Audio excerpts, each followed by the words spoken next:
Hello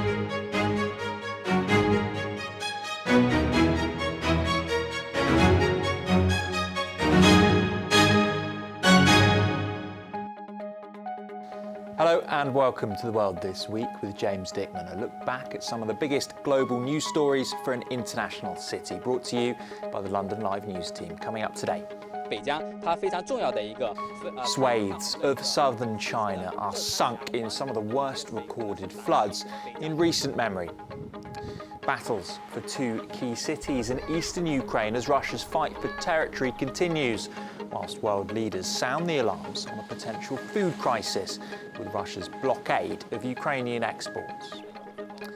And the world's largest freshwater fish makes a splash in Cambodia, weighing in at a whopping 300 kilograms. We'll take a look.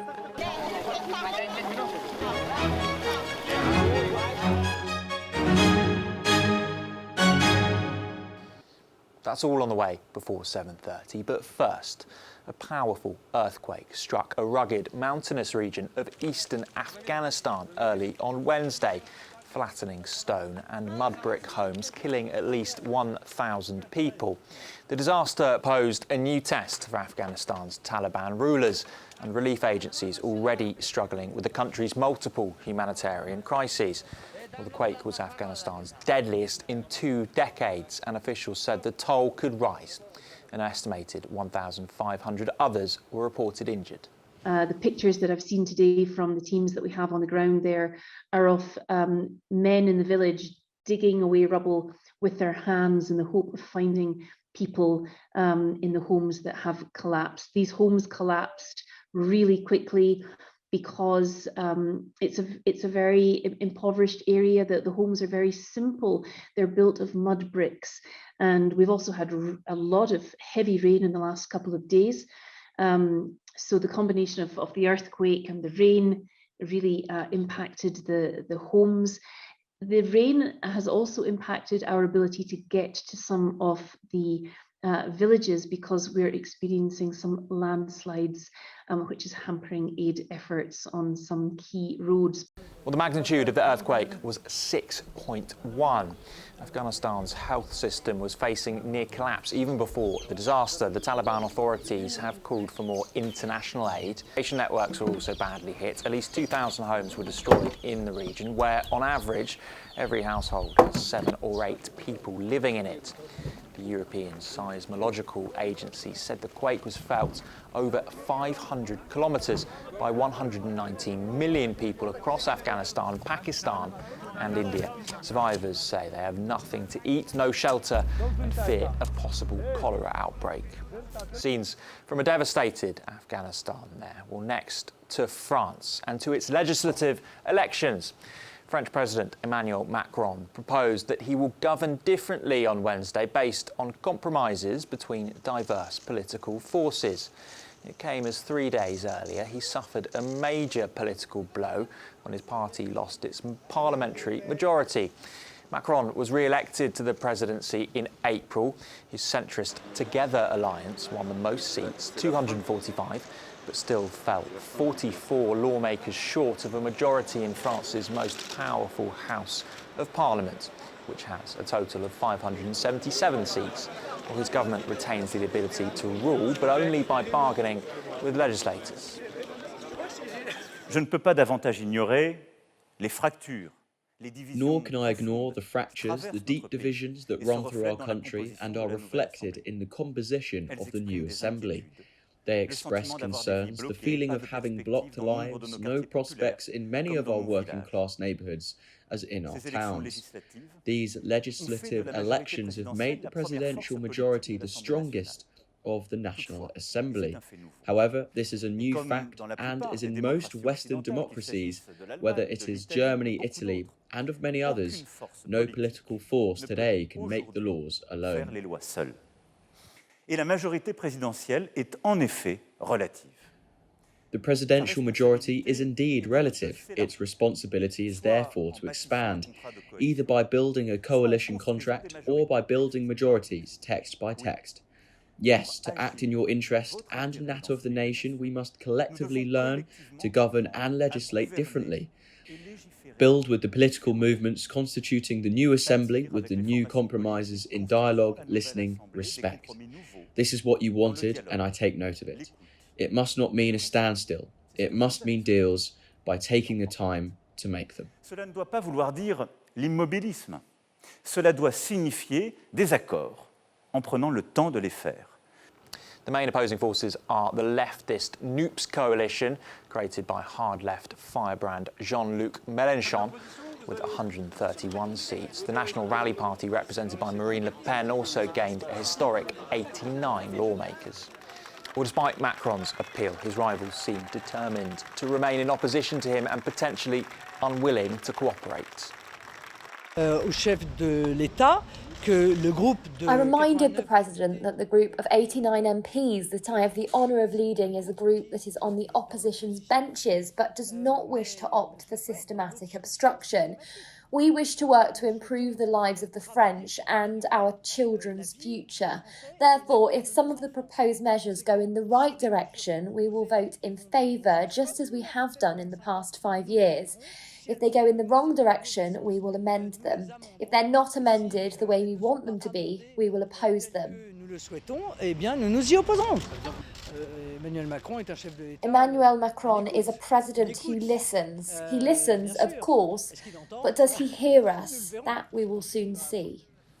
Now, elsewhere, hundreds of thousands of people in China have been evacuated in several southern and eastern provinces after unrelenting rains caused floods and triggered landslides.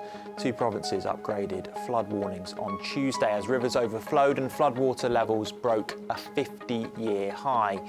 Videos on state media show cars being washed down streets and people being rescued by ropes across swollen rivers, while the area is seeing its highest rainfall since 1961.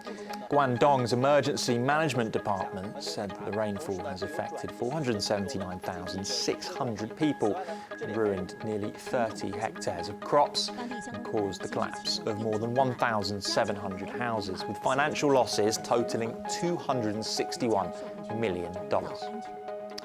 Now to the ongoing war in Ukraine. Ukraine has been approved as an EU candidate at a Brussels summit on Thursday after the European Commission gave the green light. A huge moment for the country as fighting continues in the eastern region. Battles for key cities in the Donbass are reaching a fearsome climax, according to sources close to President Zelensky. The conflict in this war is not just isolated to bombardments in and around those red areas seen there, as Vladimir Putin has been accused of weaponizing hunger and using food security as a callous tool of war with its blockade of Ukrainian grain. Ukraine is one of the world's largest exporters of wheat, corn and sunflower oil, but Russia's invasion and a blockade of its ports have halted much of that flow, endangering food supplies to many developing countries, especially in Africa. Well, it was also referred to this week as another war crime to add to the list of atrocities committed by Russia in this war. No. We are repeating, and I have to warn again about the risk of a great famine in the world, especially in Africa. And it is the war, which is creating price increases and scarcity on energy and food. And I want to insist that it's not European sanctions who is creating this crisis. Our sanctions don't target food, don't target fertilizers.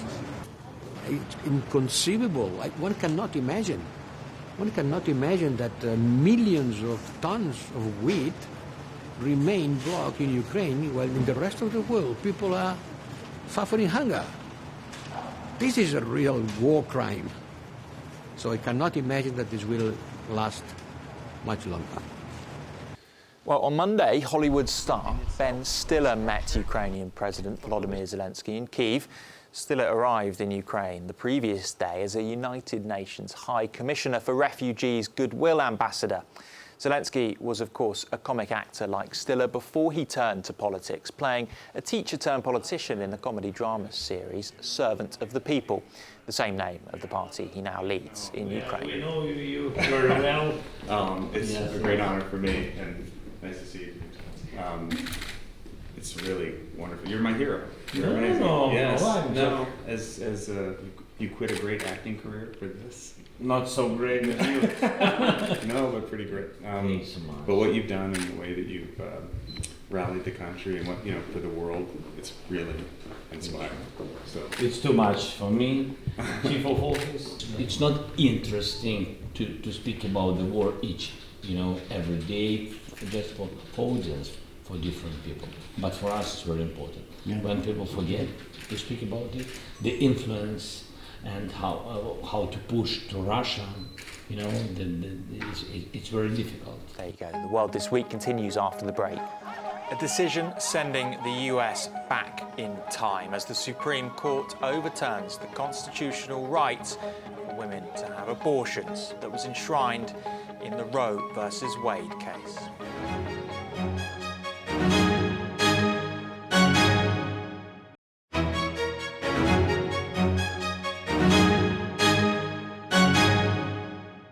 Welcome back. You're watching The World This Week. From the London Live News team, a review of the main international stories that have broken over the past 7 days. Still to come before 7:30. Imagine going for a quick dip to cool off and bumping into this. We'll head to Cambodia and learn about the world's largest freshwater fish.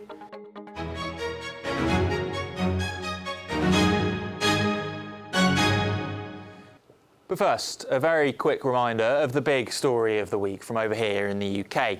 Tens of thousands of railway workers walked off the job, bringing the train network to a crawl in the country's biggest transit strike for 3 decades over structural reforms that could see job losses and years of pay freezes that have been ongoing. Well, the RMT union is behind the 3-day industrial action.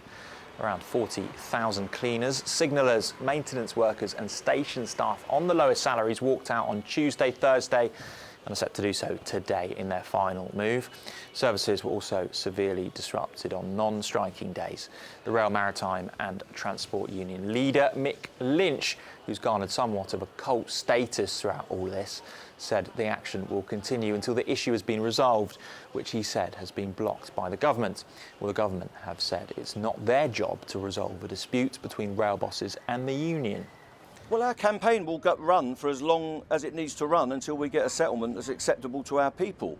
Whenever we get an offer that is tenable, we will put that to our members in a referendum. But what's on the table now, given the mandate that we've got, where 89% of our people voted in favour of going on strike, this does not address any of the multitude of issues that are in this campaign that we've got. I don't know how long that will take. I think it will take as long as the government needs to take to unshackle the companies to negotiate with us properly. The problem with our conditions is that everybody else's are worse. And the problem with some of our pay rates is everybody else's are worse. So what we need to do is level up. And I think somebody else came up with that quote. And what we're being forced to do is suppress working people to deliver government policy and profits for their friends in the city. And that's not acceptable. We believe in our railways, we believe in our railway infrastructure as a vital part of levelling up across the whole of the country. We've got to have reform, and we've got to have reform in the way the railways work. And it cannot be right that some ticket offices, I think, Grant, are selling roughly one ticket per hour. We need to get those staff out from behind plate glass onto the platforms, interacting with passengers, with customers in the way that they want to do. And we need the union barons to sit down with Network Rail and the train companies and get on with it. And we need, I'm afraid, everybody, and I say this to the country as a whole, we need to get ready to stay the course. To stay the course, because these reforms, these improvements in the way we run our railways are in the interest of the travelling public. They will help to cut costs for fare payers up and down the country. Well, in perhaps the most bizarre soundbite seen this week, the Conservatives tried to blame the opposition, Labour, for the strikes, a party who haven't been in power for 12 years, of course. Labour accused the government in return of stoking the fire, using the strikes to create anger and division in the country. Well, it's thought the rail action may inspire numerous other strikes across the board in the public sector, including nurses, teachers, bin men, council workers, for what could be a summer of industrial action. Now, heading to the US for a few stories affecting their political landscape. The US Senate has passed a gun control bill, the most significant firearms legislation in nearly 30 years this week. 15 Republicans joined Democrats in the upper chamber of Congress to approve the measure by 65 votes to 33. It follows mass shootings last month at a supermarket in Buffalo, New York, and a primary school in Uvalde in Texas that left 31 people dead. The bill will now have to pass in the House of Representatives before President Biden can sign it into law. The $13 billion measure would toughen background checks and help states put in place red flag laws that make it easier for authorities to take weapons from people adjudged dangerous. This week, millions of women in the US will lose the legal right to abortion after the Supreme Court overturned Roe versus Wade.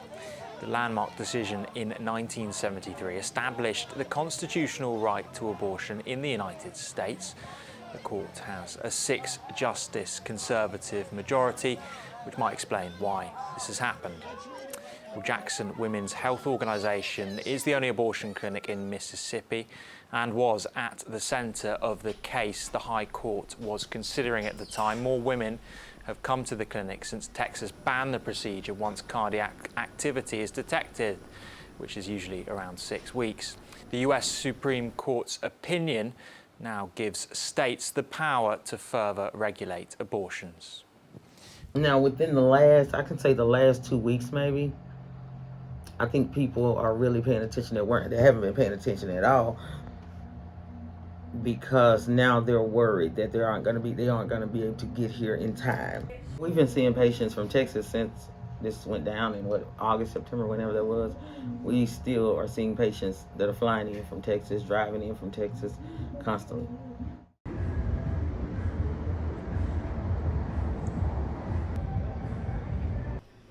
If you're one of those few who can, travel anywhere, jump on a flight, go somewhere, you're not going to be affected by this. But the main women who are going to need it the most is going to be affected drastically by it. You're going to get unwanted pregnancies. You're going to get women showing up at hospitals. They don't think these things are going to happen, but like I tell people all the time, it's happening now, and abortion is still legal. Well, the annual anti-abortion rally in California's capital sounded more like a victory celebration as speakers expressed a growing sense of optimism that their long-sought goal was finally in reach. Roe v. Wade will fall.